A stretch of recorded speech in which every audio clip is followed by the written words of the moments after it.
Salut à toi et bienvenue dans cette vidéo. Asseyez-vous confortablement, prenez place, mettez-vous à l'aise. Aujourd'hui, je vais vous donner 5 éléments que si vous ne mettez pas en place, vous n'allez jamais immigrer au Canada. On se retrouve juste après.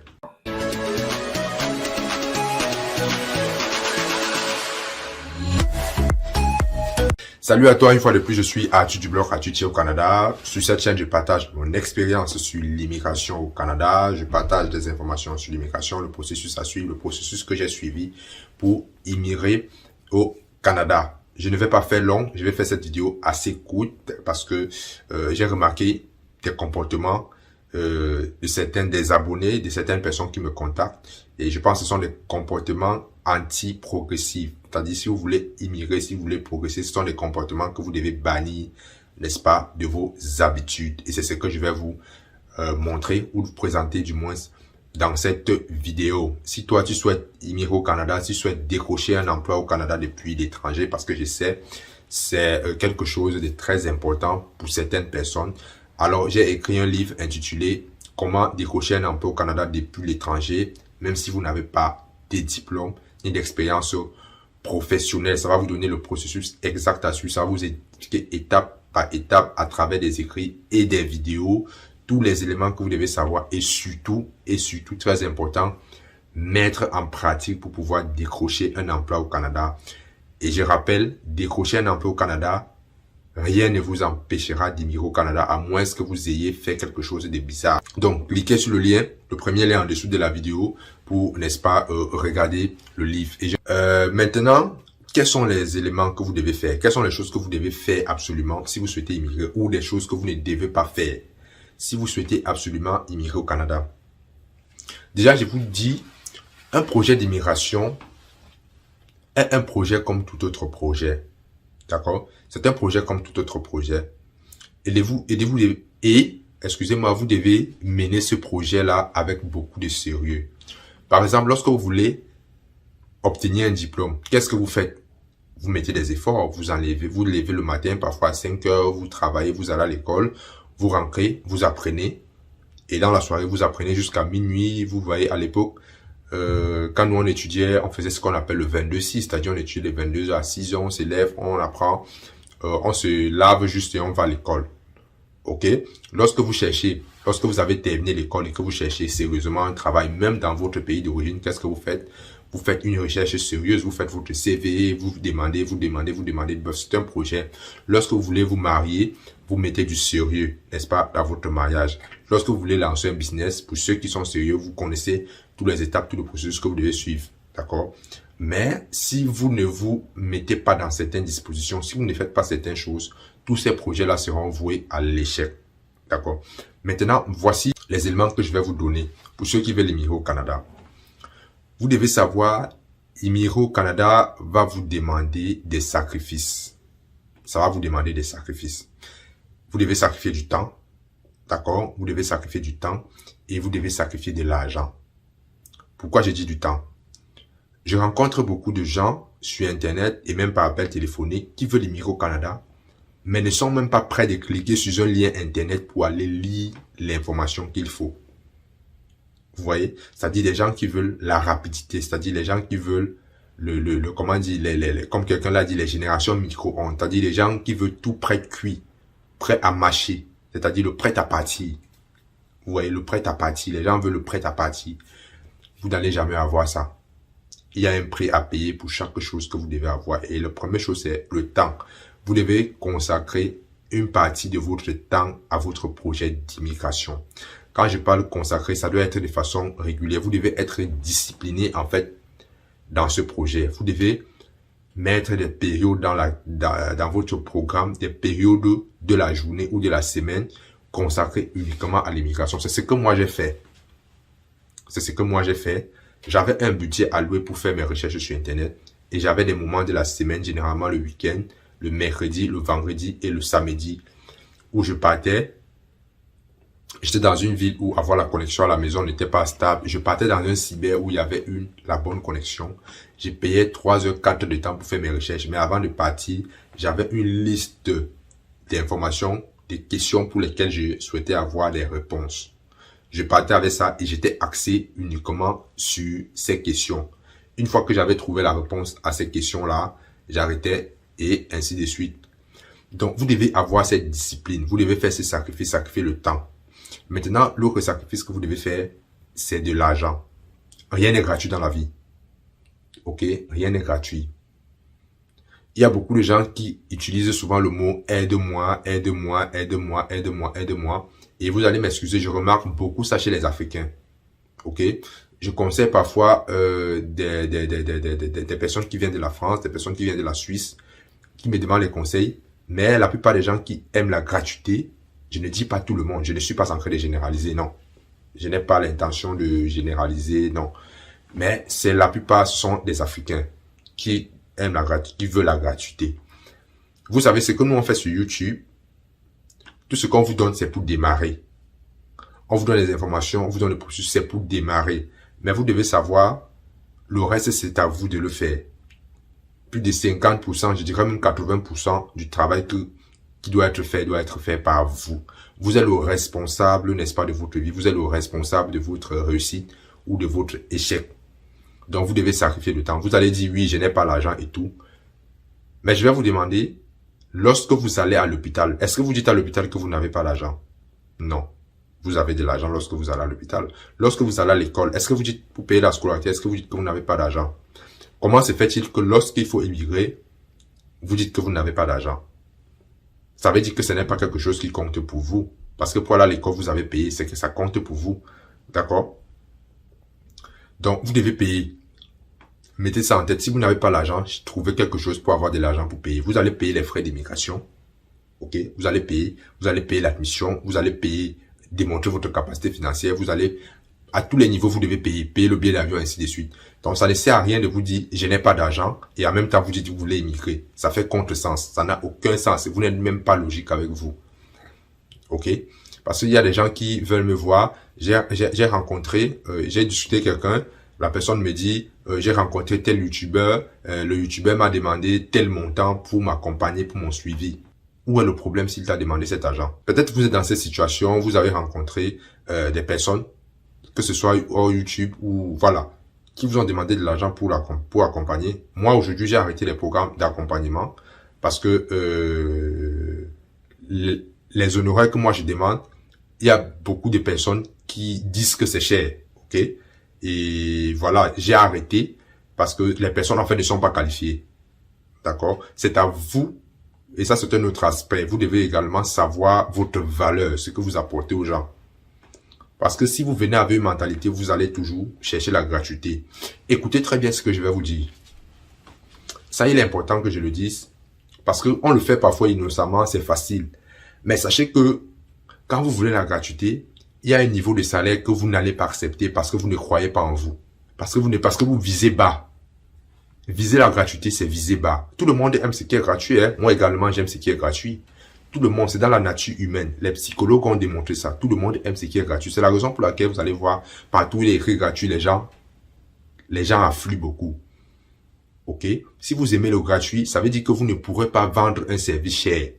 Vous ne pourrez pas vous vendre cher. Ok? Donc, vous devez payer le prix qu'il faut pour réussir votre projet. Principalement votre projet d'immigration. Si vous n'avez pas l'argent, je vous conseille de vous préparer. Parce que lorsque vous vous engagez dans un processus que vous n'êtes pas prêt, vous perdez du temps. Ça, je vous le dis, vous perdez. C'est vrai, sur YouTube, on dit immigrer gratuitement au Canada, immigrer gratuitement. Mais je l'ai déjà dit, quand on dit gratuit, ce n'est pas gratuit. Ok? C'est juste que une grosse partie de votre scolarité sera compressée ou sera payée complètement. Il y a des cas comme ça où on paye tout. Il y a des bourses comme ça je ne vais pas le dire. Il y a des bourses où on paye jusqu'au billet d'avion, où on vous donne même de l'argent de poche. D'accord?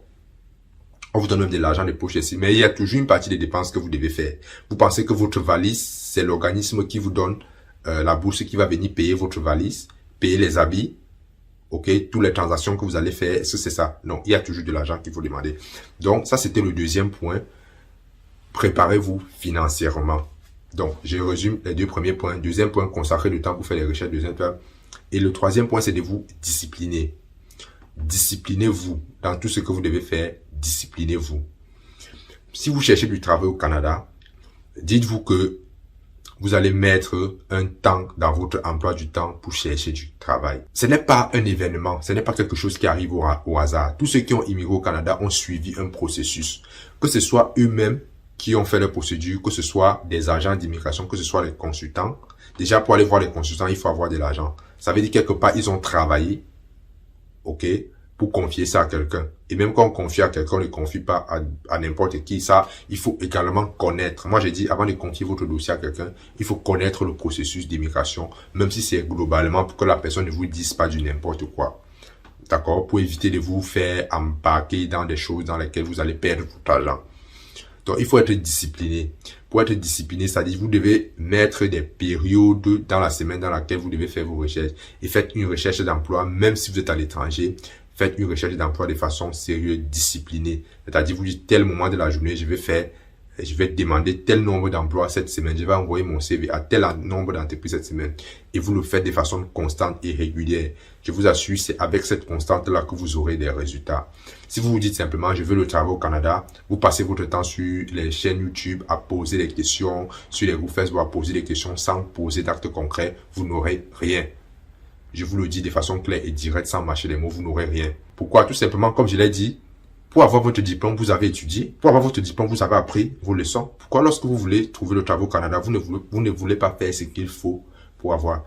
Je vous rappelle que même au Canada, pour trouver un emploi, c'est un autre emploi à plein temps. C'est-à-dire, vous devez vous organiser, envoyer des CV, aller faire des entretiens, ainsi de suite, ainsi de suite. Ça prend du temps. À plus forte raison lorsque vous êtes à l'étranger. Donc, ça, c'est un point également. Et le quatrième élément que vous devez faire, c'est de changer votre état d'esprit. Changer votre état d'esprit, changer votre façon de voir les choses. Ne soyez pas pessimiste, soyez optimiste dans ce que vous voulez. Définissez de façon claire ce que vous voulez. Et si vous voulez émigrer au Canada, dans 1 an, dans 2 ans, mettez ça quelque part, écrivez-le et lisez-le chaque matin. Parce qu'en réalité, aujourd'hui, je me rends compte que mon projet d'immigration, je l'avais planifié. Je n'ai pas eu ce que je voulais. Je voulais immigrer, comme je le dis. Je voulais aller en Belgique. Je voulais aller en France. Ok, mais l'objectif était là. Ok, mais c'est le chemin pour arriver qui a changé entre temps. Mais le but visé était là. Donc, vous devez avoir votre but. Et vous devez garder ça en tête. Vous devez chaque jour mener une action qui va vous conduire vers votre but, vers votre objectif. Vous devez avoir ça. Notez-le quelque part et lisez-le de temps en temps. D'accord? Sinon, les problèmes de la vie vont vous envahir et par la suite, vous allez oublier vos propres projets. Vous devez d'abord penser à vous et vous devez avoir un état d'esprit très carré, très positif parce que je ne sais pas si vous avez déjà entendu ça, mais l'esprit humain est capable de penser quelque chose et de réaliser cette chose. Mais maintenant, c'est le processus qui élimine ceux qui vont réellement arriver et ceux qui ne vont pas arriver, ceux qui sont prêts à subir le processus. Et pour subir le processus, il faut avoir un état d'esprit positif, croire que vous allez atteindre ces objectifs et surtout de vous donner les moyens qu'il faut. Parce que croire relève du spirituel, c'est-à-dire de l'invisible, mais sur le terrain, vous devez faire des choses pour atteindre votre objectif, que ce soit pour immigrer, que ce soit tout autre projet dans votre vie. Donc, vous devez avoir cet bon état d'esprit, être discipliné, consacrer du temps et consacrer de l'argent sur votre projet d'immigration. Et la dernière des choses que je vais vous partager dans cette vidéo pour terminer, la dernière des choses, c'est de vous entourer des personnes qui ont le même but que vous. Par exemple, vous pouvez intégrer des groupes, des personnes qui souhaitent voyager. Moi, j'étais dans un groupe lorsque je voulais immigrer, aller en Belgique, j'étais dans un groupe et je vous assure, j'ai beaucoup appris des expériences des autres, des succès, des échecs des autres, j'ai beaucoup appris. Donc, entourez-vous, entrez dans des groupes, dans des forums, des personnes qui sont dans la même logique que vous. D'accord? Vous ne pouvez pas vouloir immigrer, mais chaque soir, vous êtes au bar. Je ne vous dis pas de ne pas aller au bar, non. Vous devez aller au bar. Vous devez faire autre chose, une vie normale. Mais vous devez être dans des environnements, vous devez être dans des groupes où des gens partagent la même vision que vous. Ça va vous permettre de rester focalisé, de rester dans votre objectif. Parce que ce qu'on a aujourd'hui, ce que nous obtenons, la situation dans laquelle nous vivons aujourd'hui, c'est le résultat, n'est-ce pas, de nos pensées. C'est le résultat de ce que nous avons longtemps pensé. C'est le résultat de certains environnements dans lesquels nous avons vécu. C'est ça qui résulte, c'est ça qui donne les résultats de ce que nous avons aujourd'hui. Donc, si dans votre tête, vous passez le temps à avoir des idées sur l'immigration, Comment est-ce que vous allez réussir? Quels sont, c'est-à-dire, vous ne pensez que ça, c'est ce qui va arriver dans votre vie. Bien sûr, je le dis, si vous vous donnez les moyens de façon physique pour y parvenir. Si dans votre vie, vous passez votre temps, c'est-à-dire, qu'est-ce que vous vous dites chaque jour dans votre tête? Est-ce que c'est un langage qui coïncide avec vos objectifs? Si ce langage que vous vous dites à vous-même ne coïncide pas avec vos objectifs, chaque temps vous serez dispersé, vous n'allez pas atteindre votre objectif. Donc, entourez-vous, mettez-vous dans un environnement des personnes qui pensent comme vous, des personnes qui ont les mêmes objectifs que vous. Et voilà, ensemble, vous allez échanger des expériences, des échecs. Ça va vous permettre d'avancer, ça va vous pousser vers le haut. Tout ce que je vous dis, ce sont les choses que j'ai faites. J'étais dans des groupes, j'ai fait des recherches, j'avais un budget pour l'immigration, pour mon projet d'immigration. Je m'étais préparé. Beaucoup de gens pensent que, comme je suis arrivé au Canada, ça s'est fait d'un claquement du doigt. J'ai même les membres de ma famille qui ne savent pas tout le sacrifice que j'ai fait. Parce que moi, j'ai travaillé dans l'ombre. Je ne suis pas allé dire sur les radios que je suis en train de faire telle ou telle chose. Donc, moi, je ne dis pas ça pour me péter la gueule. Moi, je partage mon expérience et je pense que ça peut aider beaucoup de personnes. Je disais, il y a des membres de ma famille qui, aujourd'hui, m'appellent, me disent, voilà, je vais immigrer au Canada. Lorsque je leur donne le processus à suivre, beaucoup de personnes pensent que je suis méchant. C'est moi qui deviens le méchant, c'est moi qui deviens la personne à battre. Lorsque j'ai dit les frais de scolarité au Canada, comment est-ce que j'ai démontré ma capacité financière, tout ça, tout ce qu'il faut avant d'arriver au Canada. Les gens pensent que c'est moi le méchant et les personnes ne sont même pas capables d'aller regarder ce que je leur dis sur Internet. Elles se basent sur ce que j'ai dit et c'est comme si c'est moi qui vous les empêchais. Non, chacun est responsable de son échec. Même si tu es mon enfant et à un certain moment dans ta vie, tu es responsable de ce que tu fais. Donc, voilà ce que j'avais à vous partager dans cette vidéo. Des choses que vous devez faire. Si vous ne faites pas ces choses, je vous assure, ça ne vaut pas la peine. Continuez à mener votre vie comme vous menez et oubliez le Canada. Et ça, c'est valable dans tous les autres projets de votre vie. Ça m'a fait plaisir de partager cette vidéo avec vous. J'espère que vous allez aimer. J'espère que vous allez prendre en considération tout ce que je vous dis.